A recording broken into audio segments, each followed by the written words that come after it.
আজকে আমি এই ভিডিওতে চেষ্টা করব ডায়মন্ডা পাখির মেল ফিমেল এটা আপনারা খুব সহজেই কীভাবে চিনতে পারবেন।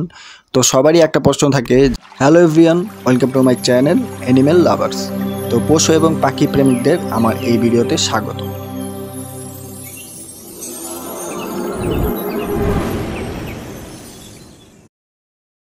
আজকে আমি এই ভিডিওতে চেষ্টা করব ডায়মন্ডা পাখির মেল ফিমেল এটা আপনারা খুব সহজেই কীভাবে চিনতে পারবেন।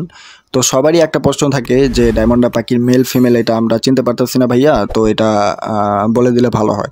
তো আমি সেটাই আজকে বিস্তারিত জানানোর চেষ্টা করব। তো প্রথমেই যে একটা ছবি দেখতেছেন, এখানে মেল ফিমেল দেওয়া আছে। তো আপনারা সহজেই বুঝতে পারবেন মেল ফিমেল কোনটা। তো আপনারা যদি একটু লক্ষ্য করেন তাহলে মেল পাখিটার যেই চোখের চারদিকে একটা রিং আছে ওটা একটু রেডিশ বেশি, অনেকটা রেড হয়ে যায়, অনেকটা আর কি গাঢ় রেড হয়। তো এটা হলো মেল।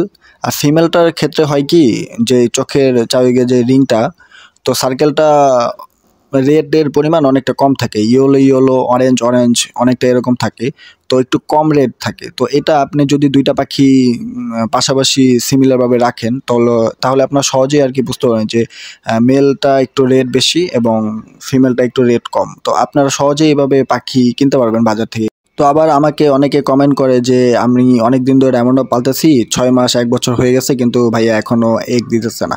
তো এখানে আপনার সমস্যা হচ্ছে কি, আপনার মেল ফিমেল ঠিক নাই। তো প্রথমে আপনার মেল ফিমেল চিনতে হবে, এবং বাজার থেকে কিংবা আপনি পাইকারি হাট থেকে যেখান থেকে কিনেন, তো ওই মেল ফিমেলটা একটু চিনে কেনার চেষ্টা করবেন। তো যেই দোকানি কিংবা যেই ক্রেতা থাকে তাদেরকে বলবেন আমাকে মেল ফিমেলটা কনফার্ম হয়ে তারপর দিবেন।